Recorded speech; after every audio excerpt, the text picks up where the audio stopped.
Capítulo 2 e capítulo 3 de Apocalipse, Jesus tem uma mensagem exclusiva para as 7 igrejas que estavam localizadas na Ásia. E é interessante, o que nos chama a atenção é que Jesus tinha uma mensagem específica para cada uma das 7 igrejas.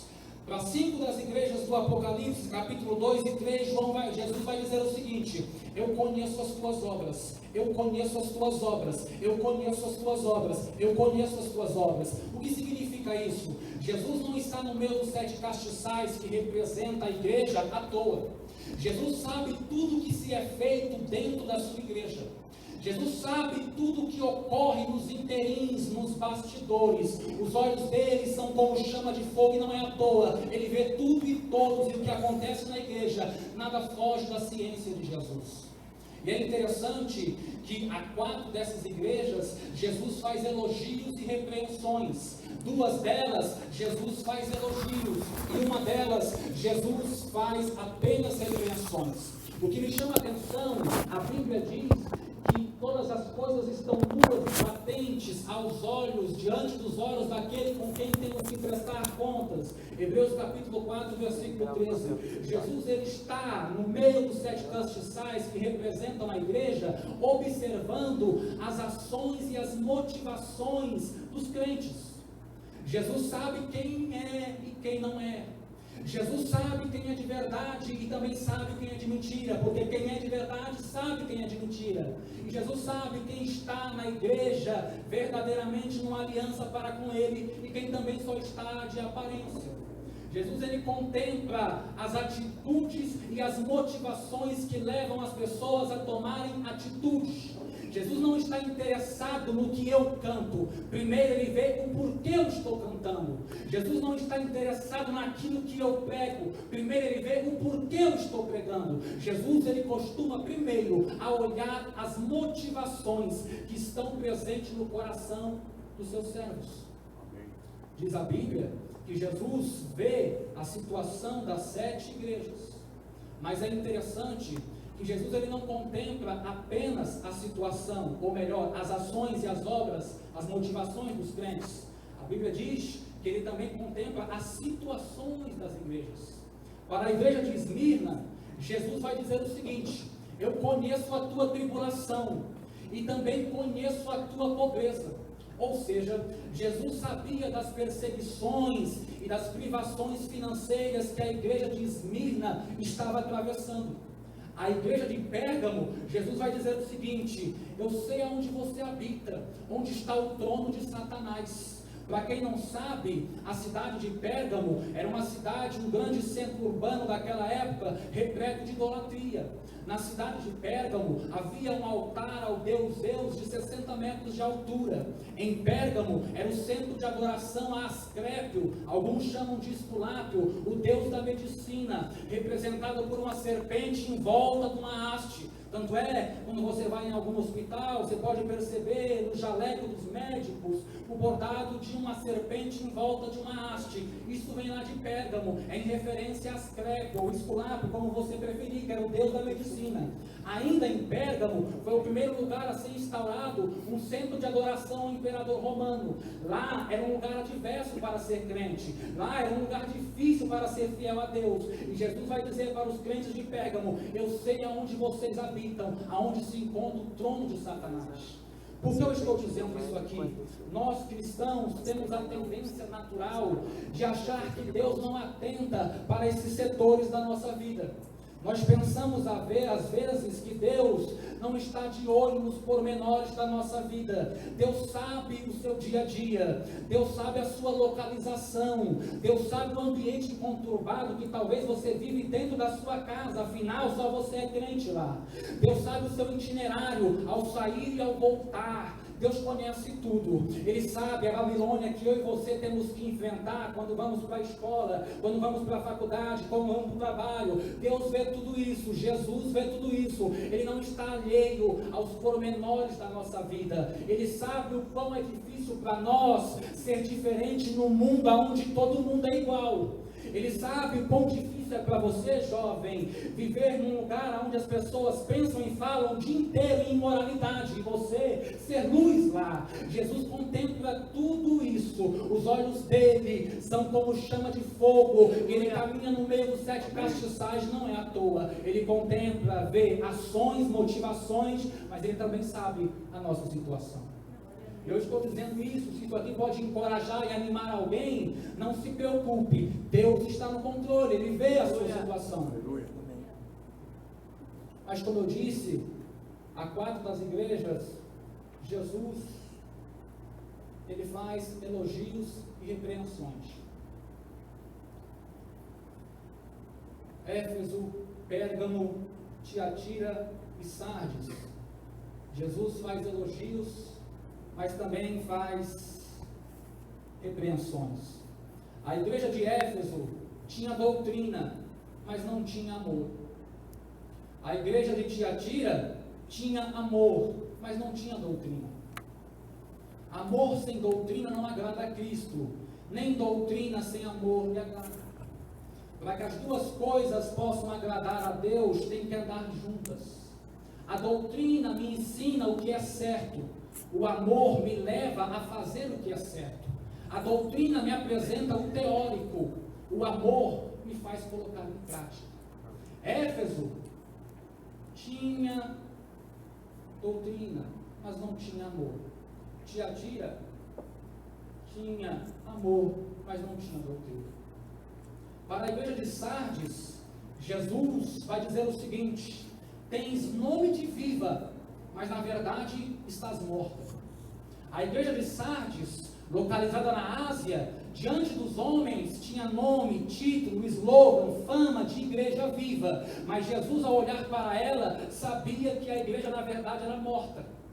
E com isso eu aprendo uma coisa, que é possível uma igreja ser considerada viva na terra e ao mesmo tempo ser considerada morta nos céus. É possível uma igreja ser considerada eficiente na terra e ao mesmo tempo ineficiente nos céus. É possível alguém ser considerado pelos cristãos dos nossos dias como verdadeiro, mas nos céus ele é falso. A igreja de Sardes tinha nome de viva, mas Jesus disse: vocês são mortos. Mas a última das igrejas, a igreja de Laodiceia, Jesus tem apenas repreensões a fazer. E curiosamente, a igreja de Laodiceia era a mais rica de todas. A igreja de Laodiceia era a mais rica das que havia na Ásia, mas mesmo assim, Jesus vai reprová-los. A Bíblia diz que eles mesmos diziam entre eles: ricos somos e de nada temos falta. Só que Jesus, que é o dono da igreja, vai olhar para Laodiceia e sabe o que ele vai dizer? Vocês podem até ser ricos terrenamente, mas para mim vocês são desgraçados, pobres, miseráveis, cegos e nus. Jesus converte a riqueza de Laodiceia em pobreza. Jesus vai assemelhar a igreja de Laodiceia a um mendigo. Porque pobre, cego, nu, desgraçado e miserável são características peculiares de um mendigo dos tempos do Novo Testamento. Jesus diz para Laodiceia: na terra vocês são ricos, mas no céu sabe o que vocês são? Mendigos. E o que me chama a atenção é que Jesus não vai repreender a Laodiceia por causa da doutrina que lá era ensinada, como ele repreende as outras igrejas que tinham doutrinas errôneas surgindo no meio delas. Jesus não repreende Laodiceia por causa de falsos profetas, falsos apóstolos, falsas profetisas. Não, lá em Laodiceia não tinha isso. Sabe o que Jesus vai dizer para a igreja de Laodiceia? Eu tenho contra vocês que vocês não são nem frio nem quente, mas morno. Nem lá nem cá, meio termo, em cima do muro. E se tem uma coisa que Jesus não aceita, é pessoas que ficam em cima do muro. Pessoas que vivem uma vida na indecisão. Laodiceia não era nem lá nem cá, mas era meio termo. E a Bíblia diz que Jesus vai falar: olha, por vocês não serem nem frio nem quente, tomara se foras frio ou quente, mas como és morno, eu estou a ponto de vomitar vocês da minha boca. Sabe qual que era o problema da igreja de Laodiceia? A falta de fervor espiritual. O problema de Laodiceia era a falta de constância e intensidade na comunhão com Deus. Eles tinham doutrina, eles tinham pessoas pessoas que ensinavam a palavra, mas faltava fervor espiritual. E se faltar fervor espiritual, a igreja, os cristãos não representam nenhuma ameaça para o inferno. A vida deles são estéreis, não produzem frutos. Laodiceia tinha doutrina, tinha bons mestres, mas faltava fervor. E eu preciso dizer para alguém aqui que é sincero e quer ouvir Deus falar, que a falta de fervor é uma desgraça dos nossos dias. A falta de intensidade na comunhão com Cristo produz cristãos fracos, produz igrejas fracas. A falta de intensidade na comunhão com Deus é especialista em produzir mendigos aos olhos de Jesus. Era isso que acontecia com Laodiceia. Faltava intensidade, faltava fervor, faltava espiritualidade para aqueles crentes, e Jesus, por causa disso, repreendeu eles. Mas o que mais me chama a atenção em relação à igreja de Laodiceia, estou pregando Apocalipse capítulo 20, estou preparando o cenário para chegar onde eu quero chegar. O que mais me chama a atenção em relação à igreja de Laodiceia é que eles estavam mal espiritualmente, mas não sabiam disso. Eles diziam entre eles: ricos somos e de nada temos falta. Eles pensavam que não faltava nada para eles. Uma coisa é eu e você estar mal espiritualmente e reconhecer isso. Agora, outra situação bem mais delicada e difícil é você estar mal e nem sequer reconhecer. Laodiceia estava mal espiritualmente, não sabia disso, e o pior, estava iludida pelas suas riquezas. Existem coisas na vida de um homem que, quando entram, tem o poder de iludi-lo quanto à sua real condição espiritual diante de Deus. Existem coisas que entram na vida de uma igreja, na vida de um ministério como esse aqui de adolescentes, que tem o poder de iludir o ministério em relação à sua real condição diante de Deus. Uma coisa que eu quero destacar para vocês, muitos não pregam isso, mas hoje Deus mandou eu pregar, eu vou entregar tudo que Ele me deu. Uma coisa que vem iludindo muitas pessoas, sabe o que é dentro da igreja? Prosperidade financeira. Tem muitas pessoas que estão enganadas com a prosperidade que têm. Só que o engano de Laodiceia era por causa das riquezas. Só que não se restringia apenas a Laodiceia. Havia muitos anos atrás, essa ilusão das riquezas já tinha tomado conta do povo de Deus, escondendo a real condição espiritual deles diante do Senhor. A Bíblia nos diz, no século 8 a.C., houve um profeta no Reino do Sul, na cidade de Tecoa, por nome de Amós. A Bíblia vai dizer que Deus levanta esse homem por nome de Amós para sair do sul de Judá e ir para o Reino do Norte, Israel, e chegar lá em Israel, anunciar coisas que Deus tinha para falar com aquele povo. Curiosamente, o século 8 a.C. era o momento em que Israel vivia o seu ápice, o seu apogeu de prosperidade financeira. Sob o comando de Jeroboão II, Israel alcançou uma prosperidade que nunca havia alcançado desde os dias de Salomão. Nos dias de Jeroboão II, mesmo ele não temendo a Deus, a Bíblia diz que ele expande os termos geográficos de Israel. Mesmo Jeroboão não sendo fiel ao Senhor, a Bíblia diz que ele reconquista frotas de mercado internacional que os reis que lhe antecederam haviam perdido. Diz-nos a Bíblia que Samaria, a capital de Israel, era marcada pela luxúria, pela ostentação, pelas riquezas que lá haviam, a ponto das mulheres dos poderosos viverem uma vida que é até desproporcional, exagerada, até para quem é da nobreza. Multiplicou-se ouro e prata em Samaria. Entretanto, a condição espiritual daquele povo não era boa. E diz-nos a Bíblia que Deus vai até Tecoa, no meio do deserto, entre os pastores de animais, levanta um homem da onde ninguém imaginava que poderia ser alguma coisa de lá, chama ele e o comissiona para chegar em Israel e anunciar àquele povo que a condição deles era deplorável. Amós capítulo 4, Amós capítulo 5, Amós capítulo 6, quando você lê, Amós vai dizer o seguinte: sabe o que o Deus vivo pensa de vocês, Israel? Eu aborreço e desprezo as vossas festas. Os vossos cânticos e as vossas melodias me dão nojo.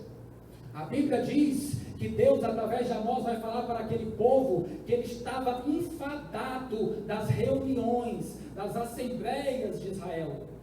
E a palavra repreendo, ou melhor, a palavra aborreço, no hebraico é muito forte. É repelir, rejeitar com horror. Deus estava enojado dos cultos de Israel. Deus estava enojado dos louvores de Israel. E sabe o porquê disso? Porque no meio deles havia o sincretismo, havia a mistura com os costumes das outras religiões. Tinham riqueza, tinham ouro, tinham prata, mas diante de Deus estavam rejeitados. Deus estava enojado das festas, dos cultos dele. Israel precisava entender que não se pode separar culto de vida.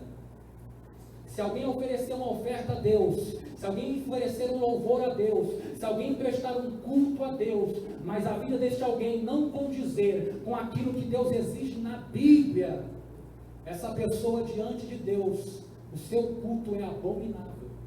E era o que estava acontecendo com Israel. Não tinham vida, e por não ter vida, Deus envia Amós. Parem para pensar comigo o cumprimento, ou melhor, o tamanho da comissão de um profeta, sair da sua cidade de origem, e até outra nação, que Israel tinha se tornado outra nação, chega lá e anunciar uma palavra que vinha contrária a tudo aquilo que eles pensavam que estavam certo. Será que é fácil a tarefa de um profeta chegar aonde ninguém quer ir, e lá onde ninguém quer ir, pregar uma mensagem que vai vir de encontro, contrariando aquilo que as pessoas pensam que é certo? Esse era o papel de Amós, dizer para eles: vocês têm ouro, vocês têm prata, mas os vossos cultos, a vossa espiritualidade diante de Deus causa nojo.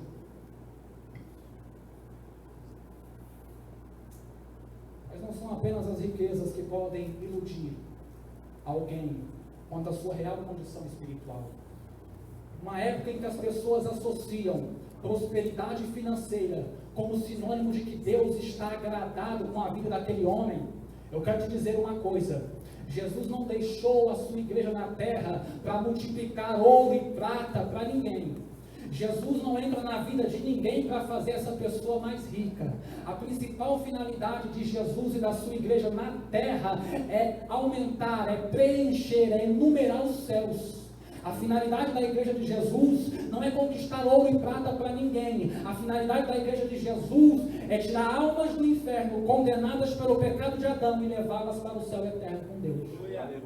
Só que essa alienação ela vem desde os dias de Constantino e se perdoou por toda a Idade Média. Na igreja católica, as pessoas pensam que ir para a igreja é que Deus quer nos abençoar, é que Deus quer dar ouro, que Deus quer dar prata. As pessoas têm que entender que existe uma diferença entre Antigo Testamento e Novo Testamento. Existe uma diferença entre Antiga Aliança e Nova Aliança. Existe uma diferença entre judaísmo e cristianismo. As pessoas se embasam dizendo: Abraão foi rico, Salomão foi rico, Davi foi rico, eu vou ser rico também. Agora olha para o Novo Testamento. Jesus não tinha onde reclinar a cabeça, Paulo não tinha onde morar, morava de aluguel, Pedro passou por aflições, Barnabé não tinha onde morar. Nova aliança é diferente. Se Jesus entrar na sua vida, ele não promete ouro e prata, não. O que ele quer, o que ele se preocupa é em salvar a sua alma. Essa é a finalidade da igreja. Mas nos dias de hoje as pessoas estão confusas quanto a isso.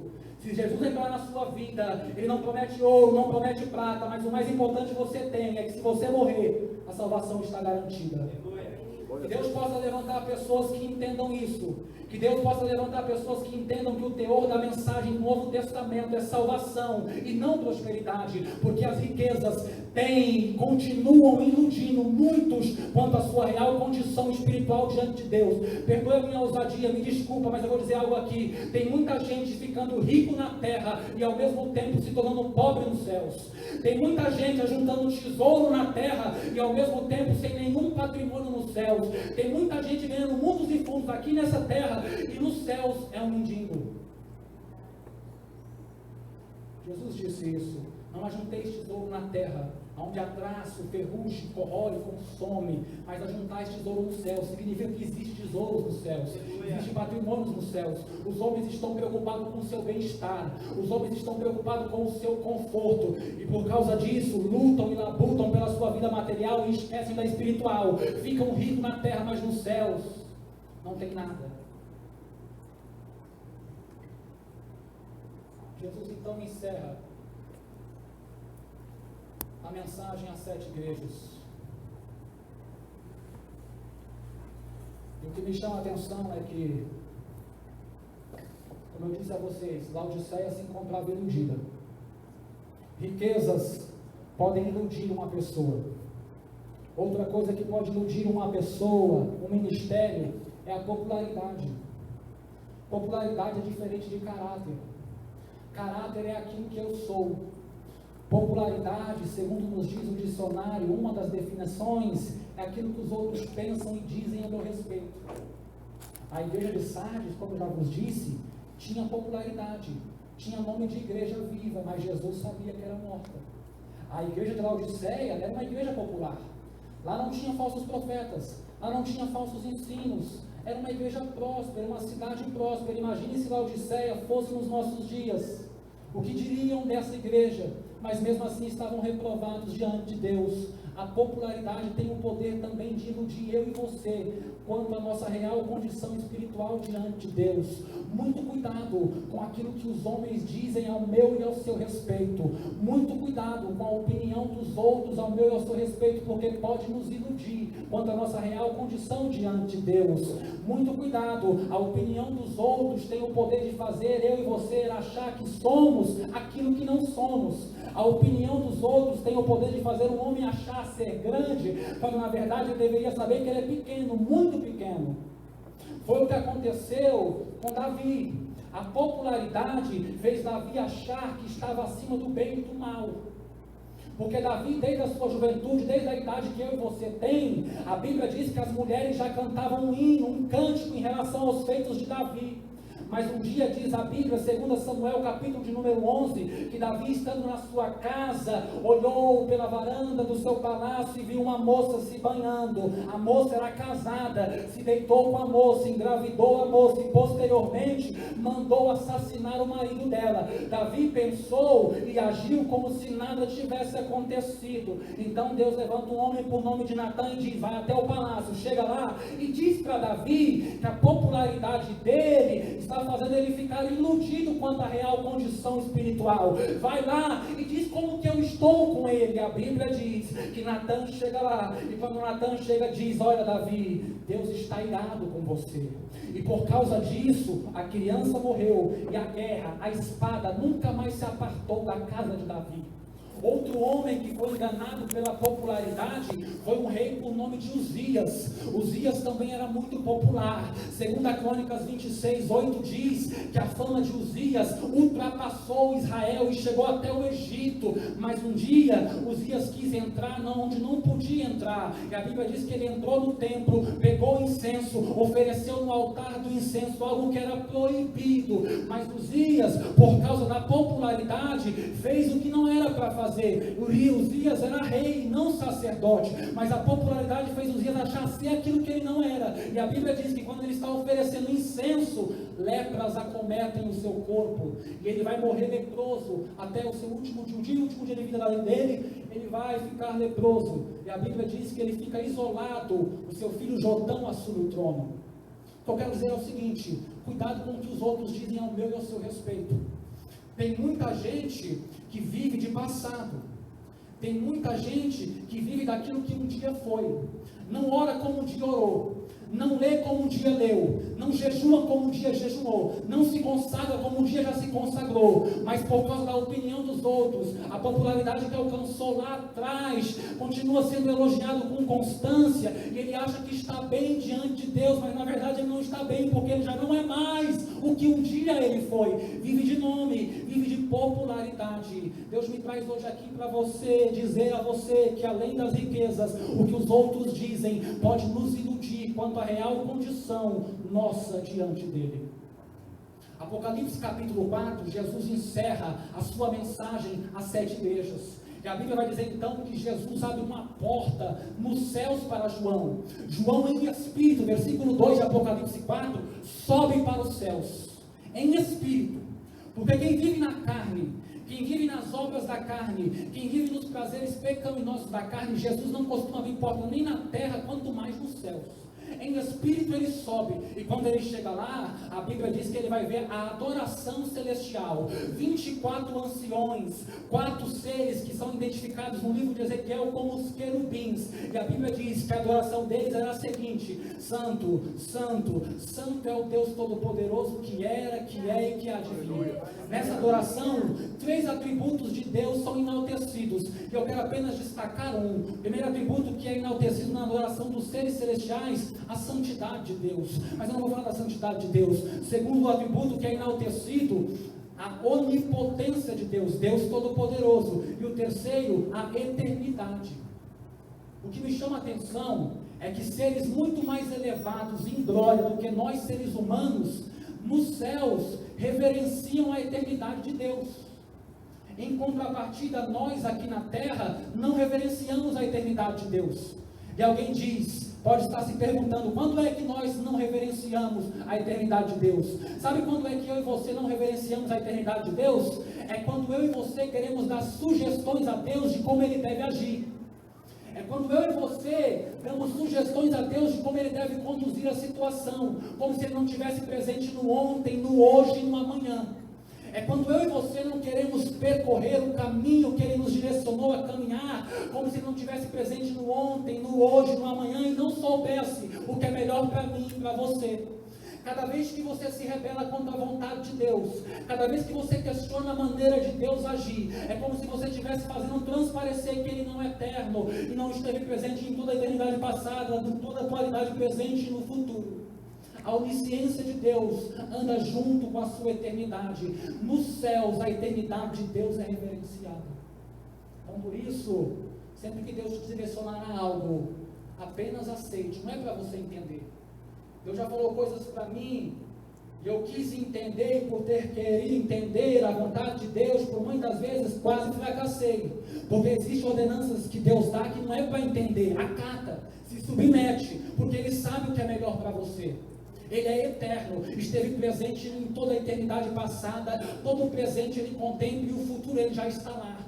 Deus não trabalha com cronos de cronômetro. Não. Deus não está limitado a esse tempo. O tempo de Deus é o kairos. Deus está presente no passado, no presente e no futuro. Cronos, cronômetros, segundos, é só para nós. Deus não. Ele viu o futuro, Ele já vê o futuro. Isaías diz, Ele é o único Deus que anuncia o amanhã no hoje, para que ninguém se glorie diante dEle.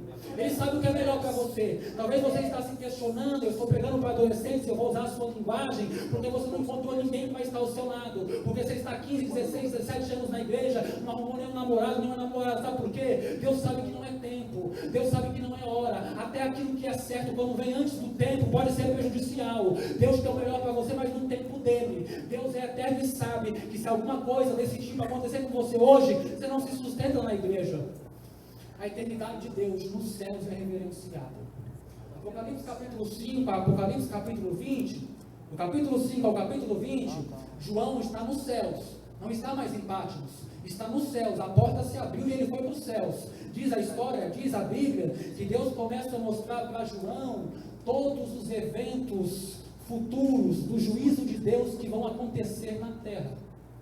João vê as taças, os selos, as trombetas. No Apocalipse, capítulo de número 20, os versículos que nós lemos, eu cheguei aonde eu queria, é o momento do último julgamento de Deus, do último ato de juízo de Deus, o grande trono branco. João ele vai aprender 3 coisas a respeito de Deus. Primeiro, Deus é justo, e por Deus ser justo, a sua justiça leva ele a punir a impiedade dos ímpios. Segundo, Deus não é cego. Tudo aquilo que os homens fizeram na terra, até mesmo aquilo que não veio a público naquele dia, quando os livros se abrirem, virão à tona. E terceiro, Deus é todo poderoso. Quando Ele tiver que julgar, ninguém vai fugir das suas mãos, nem mesmo o diabo com os seus demônios que tanto devastam a terra, naquele dia, estarão naquele dia do trono branco. Nós lemos, você leu comigo 3 versículos, o versículo de número 12, diz que abrem-se os livros, e este julgamento é dos homens que não têm a Cristo. E o tema dessa mensagem, embasado nesse capítulo que eu trago para vocês hoje, é o grande dia da inversão de valores. É no dia que Apocalipse 20 se cumprir, que tudo aquilo que vale muito vai se inverter e vai valer pouco. É no dia que Apocalipse 20 se cumprir, que tudo aquilo que os homens valorizam nesse dia não vai valer nada. Quando Apocalipse capítulo 20 se cumprir, não interessa se eu fui rico ou se eu fui pobre. Quando Apocalipse capítulo 20 se cumprir, não interessa se eu andei com as melhores roupas, das melhores marcas, ou andei maltrapilho.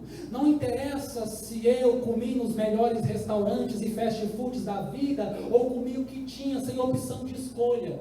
Quando Apocalipse capítulo 20 se cumprir, o forte se torna fraco, o sábio se torna tolo, e o corajoso se torna medroso, pois a Bíblia diz que céus e terra fogem diante da face de Deus.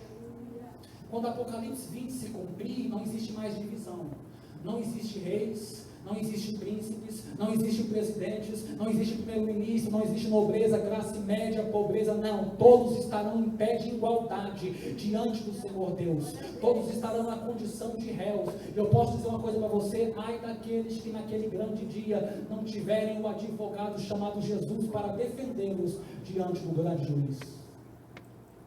Quando Apocalipse capítulo 20 se cumprir, todas as ilusões vão chegar ao fim. Quando Apocalipse capítulo 20 se cumprir, a minha popularidade não vai me poder ajudar, as minhas riquezas não vão poder me ajudar, as minhas medalhas e os meus diplomas não vão poder me ajudar. Quando Apocalipse 20 se cumprir, todas as coisas vão se inverter.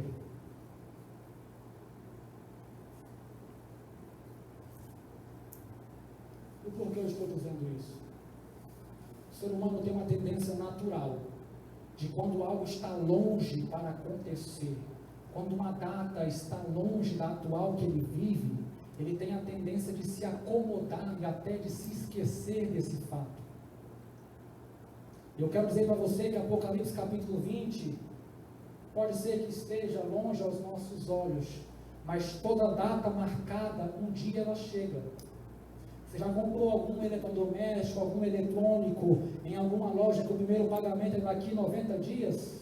Tem pessoas que mobiliam a casa inteira, compra em fevereiro, paga em maio. Só que se durante esse tempo esse cidadão não ajustar o seu orçamento, os 90 dias vão se acabar, e quando se acabar os 90 dias, ele vai passar por sérios apuros. Por quê? Porque todo prazo um dia vence, todo dia marcado, cedo ou tarde vai chegar. E se Apocalipse 20 chegar, eu e você não estivermos preparados, ai da nossa alma, a eternidade sem Deus nos espera. Sabe qual que é um dos problemas do ser humano? E eu já estou encerrando: a inconsequência. Sabe o que é inconsequência? As pessoas tomam atitudes sem pensar nas consequências que virão por causa das atitudes. John Charles Hyde, clérigo inglês, escrevendo um livro chamado Conselho para os Nossos, da editora Fiel, ele vai dizer algo parecido, que um dos problemas, principalmente dos jovens e adolescentes na igreja, é a irreflexão. Não pensa, não medita e age, faz as besteiras.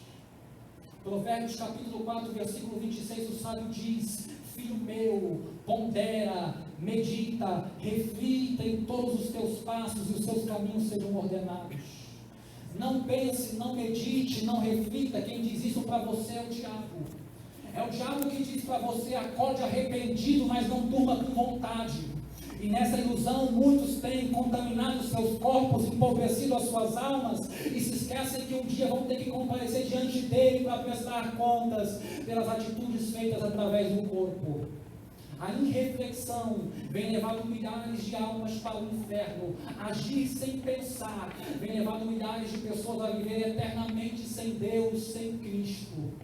Guarde isso no seu coração. Eu por muito tempo questionei isso, mas neste mundo não é um lugar que vai se dar bem aqueles que não raciocinam, principalmente nos assuntos concernentes à alma. Eclesiastes capítulo 12, versículo 13 e 14, Salomão, no fim da sua vida, na sua velhice, vai encerrar dizendo: ó, de tudo que eu tenho escrito aqui em Eclesiastes, sabe qual que é o fim? Sabe qual que é a suma?